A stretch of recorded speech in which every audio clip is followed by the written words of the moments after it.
"Oh, I can't unlock the door," I muttered to myself in disbelief. After a long day at work, I found my personal belongings strewn unceremoniously in front of the entrance as though they were discarded refuse. The front door appeared different, perhaps replaced, stubbornly refusing to yield to my attempts to open it. It was the final indignity in a series of hardships endured during the years I lived with my in-laws. With resolve hardening, I made a firm decision. I would not set foot in that house again. Gathering my things, I vowed to pack them into my car and return to the sanctuary of my parents' home. Months passed, and just as suddenly as I had left, a message arrived from my estranged in-laws, rekindling the connection long thought lost. "Hello, my name is Emily. I'm 35 years old. My husband, Tom, is 5 years my junior. I was completely focused on my career, and he happened to be my subordinate at work. Honestly, marriage wasn't on my radar. I wasn't keen on the idea of settling down, having never really dated before, yet I ended up married all thanks to his persistent pursuit. He assured me I could continue working as I pleased post-marriage, handling all household chores himself. His approach intrigued me about the prospect of marriage. It's not that I opposed having children, even though I had never been keen on marriage. Thoughts of having children occasionally crossed my mind. Approaching 35, I realized time was running out if I wanted to start a family, so I chose to marry my current husband. Initially, it was just the two of us after we married. True to his word, he supported my career and took on most of the household responsibilities. However, our situation took a sharp turn about 6 months into our marriage when my father-in-law unexpectedly passed away. The sudden loss of my healthy father-in-law left my mother-in-law and my younger sister-in-law, Catherine, who was 33, reeling. They claimed they couldn't manage on their own. She's a freelancer with a decent income, but her focus on fan activities means her financial stability isn't robust. I always felt she should pursue a full-time job. Whenever Catherine approached me along with my mother-in-law, Tom broached the idea of us all living together. "Emily, have you considered moving in with my mom and sister? You can continue freelancing as usual, and having them around would lighten the household workload even more. What do you think?" "Tom, I'm okay with keeping up my work, but I'm not sure about taking on more household chores. If your mom moves in and we're assisting her, shouldn't she be handling most of the household tasks?" "Fair point. I'll talk to my mom and sister about it. Please think about living together. I'll wait until I hear a clear response from your mother and Catherine. I have my own life and financial considerations to take into account. I've made it clear to my husband that I want all aspects carefully considered. It may seem cold, but caregiving involves careful planning." Ultimately, my husband assured me that his family would manage all household chores. I thought about insisting on a written agreement, but kept that thought to myself. Well, they're technically family, so I trust they'll keep their word. And so we moved into my husband's family home. On our first day there, I paid a visit to greet my mother-in-law. I'm looking forward to living together. As Tom may have mentioned, I'll continue with my work as usual, so I hope you and Catherine can manage the household chores.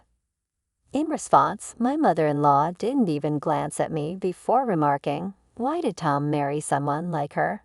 She works, so all the household chores will fall on me. Is that acceptable for a wife?" Normally, a wife would handle both work and household duties, wouldn't she? Her expectation that she would do it all was simply unbelievable. She made sure I heard her loud and clear before exiting the scene. What? This isn't what I expected at all. My mother-in-law's words left me feeling uneasy about our future life together. As we dismally sorted through our belongings, Catherine suddenly appeared at the doorway and remarked, "I ended up with a less than adorable sister-in-law." Poor Tom. With that, she swiftly departed. Not again.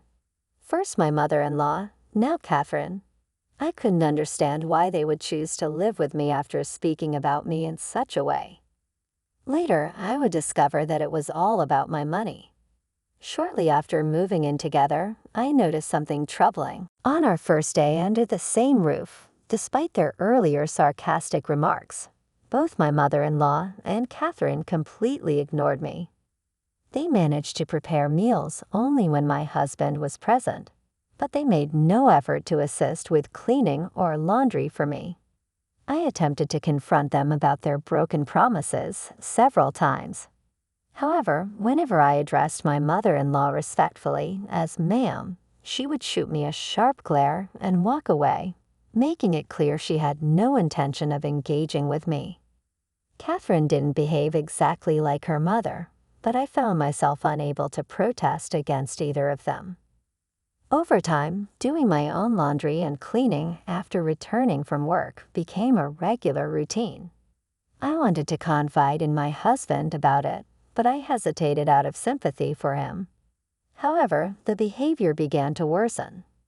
When they faced financial constraints for leisure activities, they started subtly pressuring me for more money. Their approach was evasive, as if they preferred not to confront me directly, leaving notes under my food. Just today, I found a note from my mother-in-law. "We're in a tight spot this month. Could you lend us $300? I considered discussing it with my husband, but he seemed strapped for cash due to social obligations and drinking habits, requesting, "Could we cut down on expenses this month?" Back when he was my subordinate, I always made sure he didn't overspend on unnecessary parties. However, after changing departments post-marriage, he found it difficult to decline invitations, and these expenses began to accumulate. I found it difficult to bring up the financial demands with him, so reluctantly, I gave in to their requests, treating it as a loan. This pattern persisted for 2 years. My husband grew increasingly comfortable with not contributing to household expenses, often urging me to cut costs each month with seeming indifference. Even I had grown accustomed to this routine. I felt trapped in a cycle of endless schemes, yet there was something else I continued to do. I'll explain that shortly. One day, upon returning from work, I found numerous items scattered outside the house. Upon closer inspection, I realized they were my belongings. "What is this?" I seethed with anger at the sight of my belongings treated so disrespectfully. Determined to voice my grievances, I attempted to unlock the front door, only to find that my key no longer worked. Damn it, they changed the locks while I was gone. I can't take this anymore. Surveying my scattered belongings, I pondered my next steps.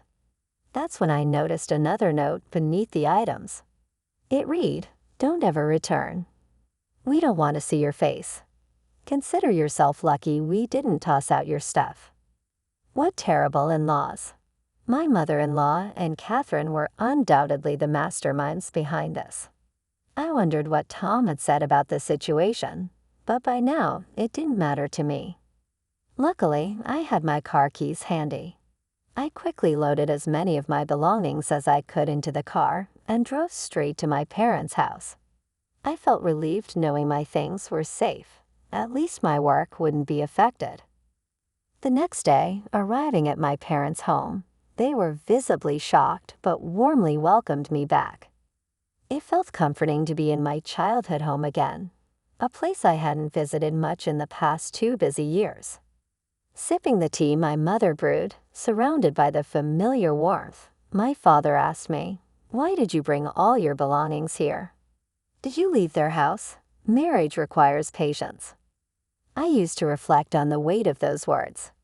For 2 years, my interactions with my mother-in-law and Catherine were sparse, limited mostly to the occasional reminder notes about money. Tom gradually became reliant solely on my income, and recently it felt like he viewed me merely as a convenient ATM. I endured this situation until now. When I confided in my parents, they empathized, saying, "Emily, you've been patient enough. We won't ask you to endure any longer." Now that they've driven you away, there's no reason to go back, right? Perhaps you should consider sending Tom a divorce notice. That's true, my father said.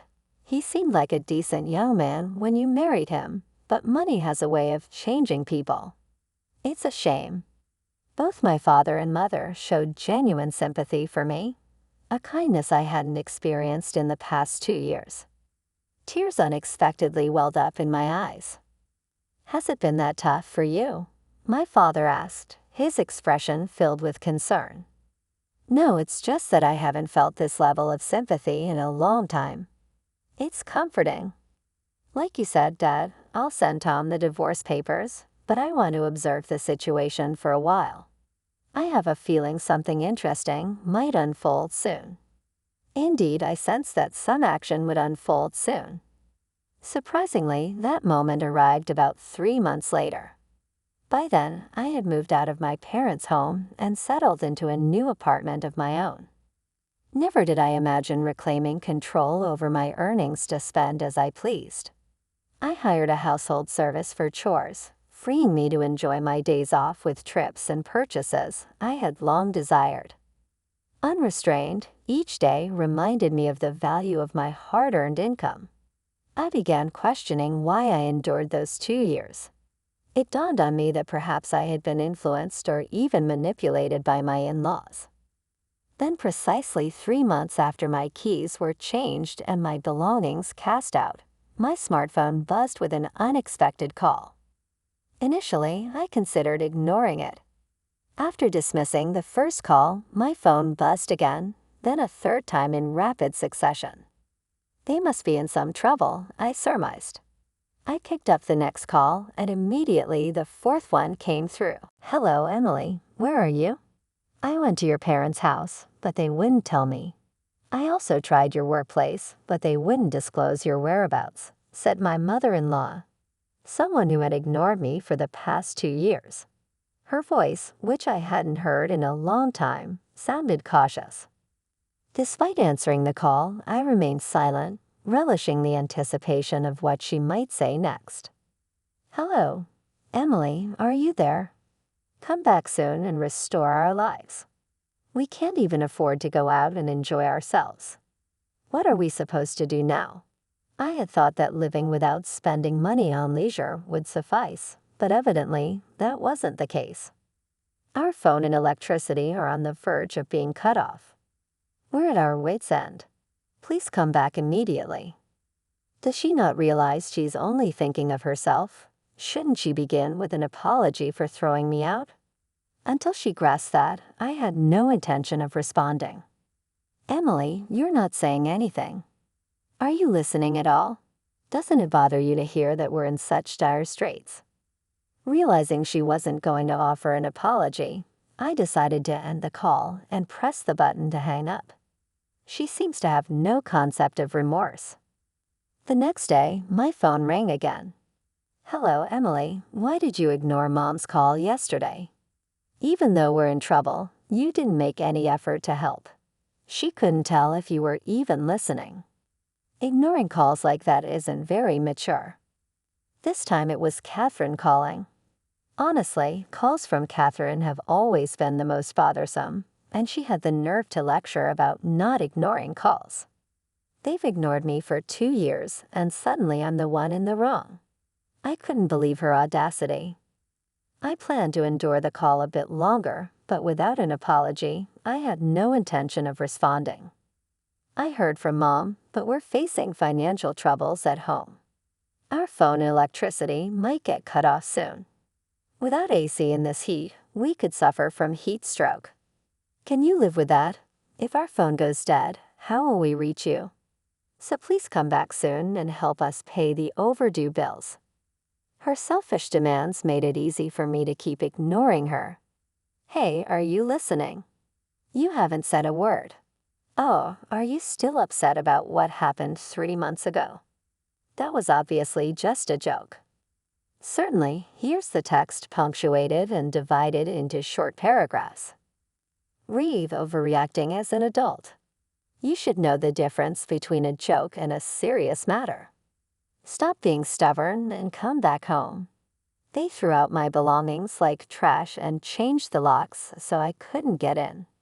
That's a clear message for me not to return, even if they claim it was all a joke or prank. Now I find it hard to believe since Catherine doesn't seem interested in apologizing either. I decided to end the call.